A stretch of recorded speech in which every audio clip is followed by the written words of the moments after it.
Imana ashobora kukubwira kutazokwambara impuzu zigufata kubera ingene ukoze uri umukobwa, ikabikwigisha nkawe kubera ibona ko umubiri wawe ukungene umeze wambaye impuzu zigufata, bituma abagabo benshi bibatera ikibazo.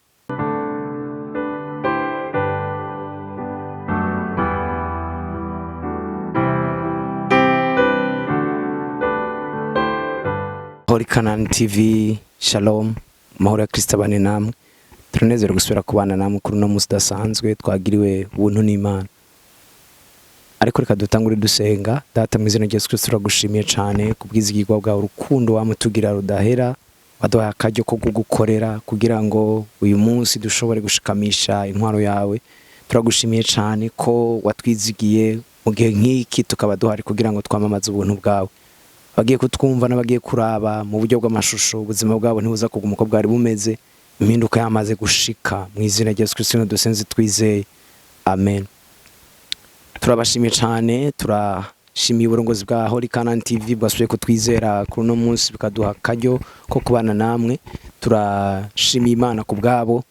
Reka dushobore kubandanya icigwa nyezina. Nashaka tuganire cyane no munsi ku kindi gice gishasha, nise gice apostolique et prophétique, kugira ngo dushobore kuronka ko umuco nico nita mu banyefesi gice ca 4 ku murongo wa 11 benshi bakunda kuvyita ngo ni fivefold cyangwa ico no kwita les 5 ministères, ariko nashaka twisungemwo ibice bibiri, tubivuge ko mu buryo nka bubiri nyene, tubivuge ko mu buryo bw'umuhamagaro no mu buryo bw'amavuta.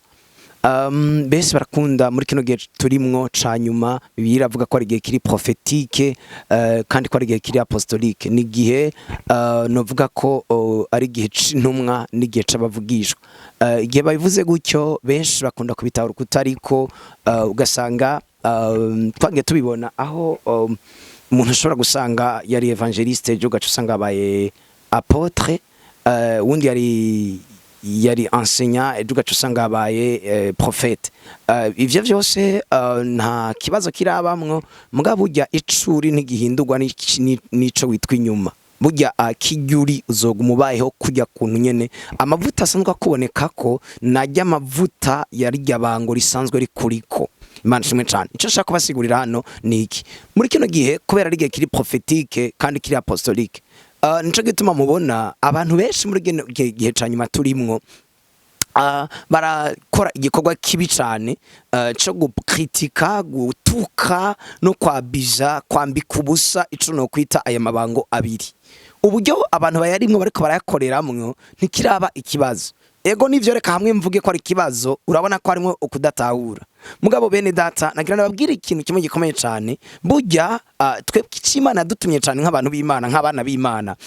Imana yizigira neza cyane ko igihe cyose ukoze ibintu neza, sigiye uri kurara bingene abandi ko barabikora, ahubwo nigiye uri kurakora b'Imana yagutumye gukora. Hama b'Imana yagutumye gukora usanga ari byo birimwo solution bijya bindi wita ko bikoze nabi. Utegereza kwa focus, utegereza kuguma utumbere kuri iki Imana yagutumye. Nshatse kubafasha iki: turi mu gihe aho umuntu wese kwifatira mu gahanga mu prophète biroroshe cyane. Turi mu gihe aho umuntu wese kwizera ibango prophétique icyacitse ikintu gikomeye cyane. Bene data, we need to be careful. Dutegereza kuba maso cyane. Imana shimwe cyane. Dutegereza kuba maso cyane kubera iki? Kubera benshi ntibazi ikintu ariko barakora. Igihe cyose uri urakritika, igihe cyose icyo Satani yararondera ngiki. Satani yarakeneye ko muri kino gihe ca nyuma abantu badashobora kwizera ibango prophétique, ibango apostolique. Kubera iki? Arabizi ko kino gihe turi ngo igihe ca nyuma ari igihe prophétique. Kubera iki ari igihe prophétique? Iyo tuvuze prophecy nukumvuga ivyiyumviro vy'Imana, nukumvuga umutima w'Imana. Imana shimwe cyane. Umuprofeti cyagejwe nugukomeza, nuguhagurutsa, nuguhishurira abantu ibihe n'imyanya, nukubwira abantu ivyo bogira mu gihe kanaka. Mwumvirize neza mon frère, ma sœur, uno munsi kuva uyu munsi, be careful, ba maso cyane. Igihe cyose uri kurarekura ivyiyumviro bibi kumuvugishwa, kumuprofete, kumuapotre, ikintu uri kurakora ni kimwe gikomeye cyane. Uriko urakwega ico no kwita kudashobora gukorerwa n'ivyo bintu. Kubera iki? Iyo uri umu evangeliste, umu evangeliste ategerezwa kuba prophetique et apostolique. Ndabibasigurira. Umu evangeliste ategerezwa kumenya ryari, ategerezwa kumenya ryari mvuga ubutumwa, ategerezwa kandi kumenya gute mvuga ubutumwa. Gute mvuga ubutumwa, ivyo biri apostolique, ivyo ni muri sanse y'intumwa, ni inzira y'intumwa. Mugabo kumenya ryari mvuga ubutumwa na hehe mvuga ubutumwa, ivyo biri prophetique.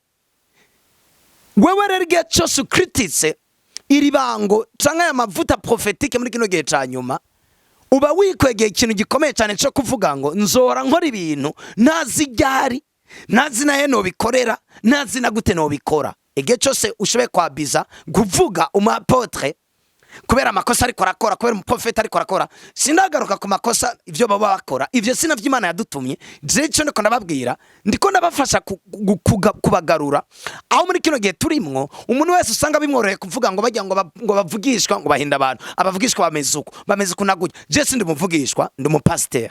Bene data, cyo ndiko ndavuga kirakomeye cyane. Na je ubwiwanje ndi umupasteur, negerezwa kuba prophetique kandi negerezwa kuba apostolique. Kubera iki? Sindi umuapotre muri office, muri calling, mu muhamagaro. Mugabo mu gikorwa canje c'ubwungere negerezwa kumenya ryari, negerezwa kumenya hehe, negerezwa ivyo biri prophetique. Negerezwa kandi kumenya na gute nkora rino bango ry'ubwungere, gute nkora rino bango, gute nigisha. Imana kimwe cyane. Niye message nigisha, ni ryari ndayigisha, ninde nkeneye muri kino kibanza, ndamukeneye ryari. Ivyo biri prophetique. Imana kimwe cyane. Ninde nkeneye muri kino kibanza, ivyo biri apostolique. Ninde nkeneye. Apostolique bisigura iki?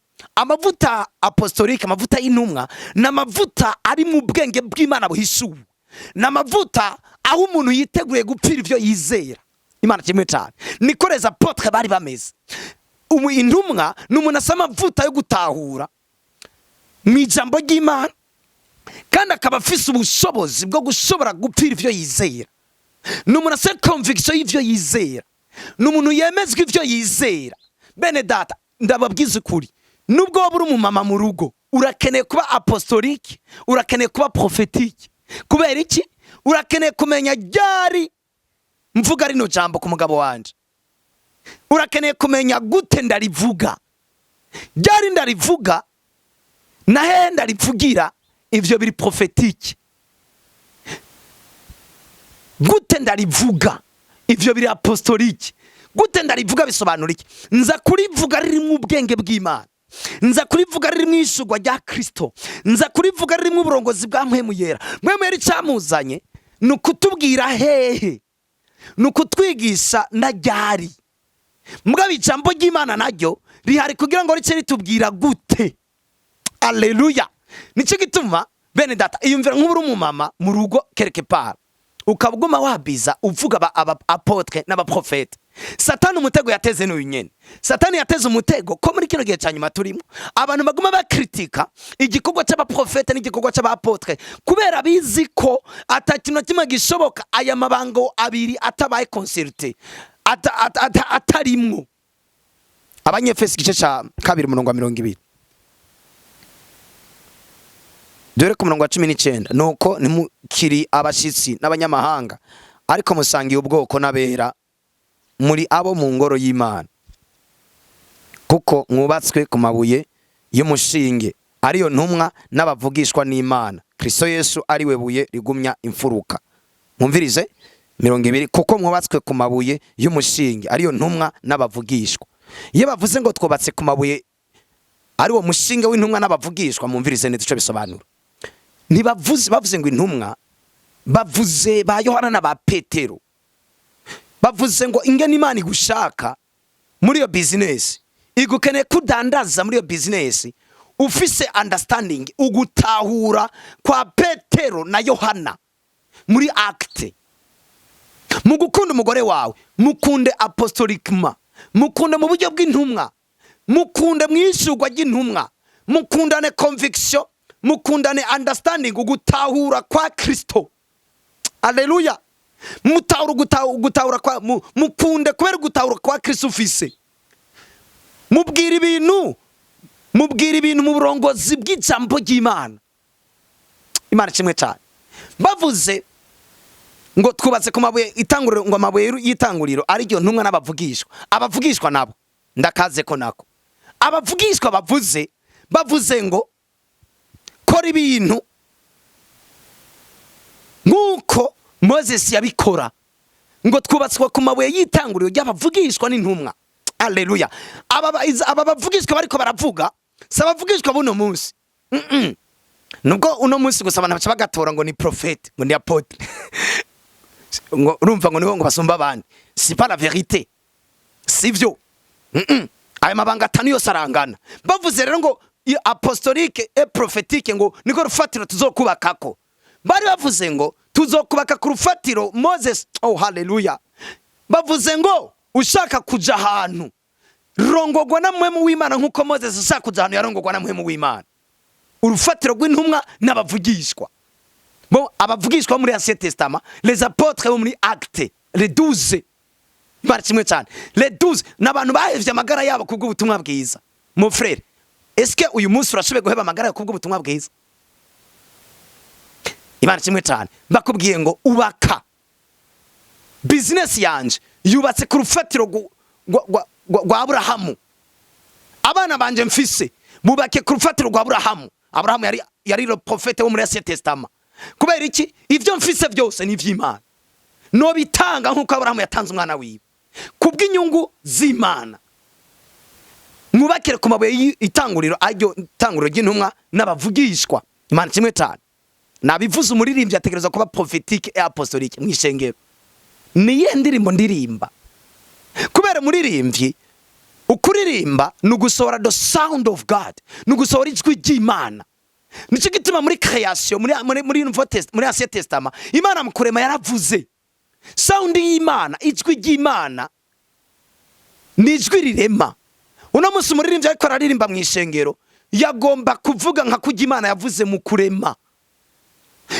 Kuririmba kwiwe kwagomba gusohora ivy'Imana ikeneye ryari na gute na hehe.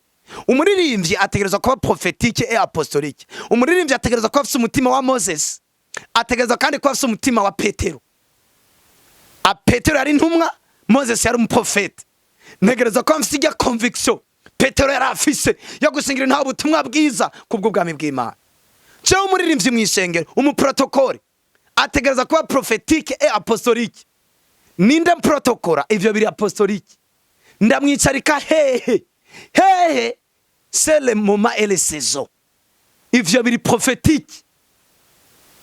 Nico gituma muri kino gihe cyanyuma abantu ko barabiza.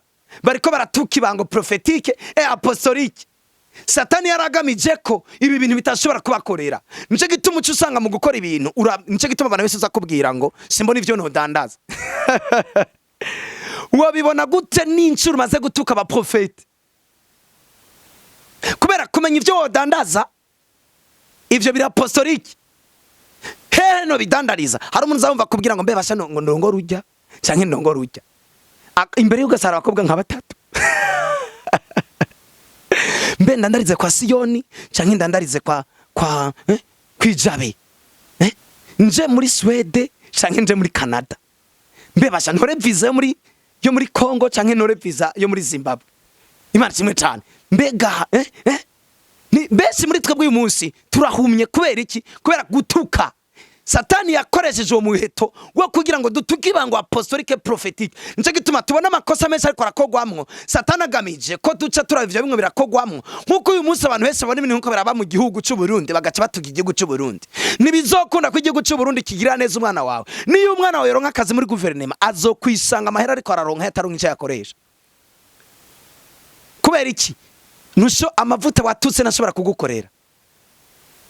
Cha wibaza rero no munsi. Nukwambara biri prophétique kandi biri apostolique.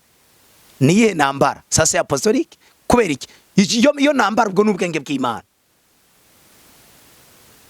Ndayambarira ngiye hehe? Sasa prophétique. Ivyo birakeneye amaso y'imhemu yo kukumenya inshugiye n'ivyo uza kwambara.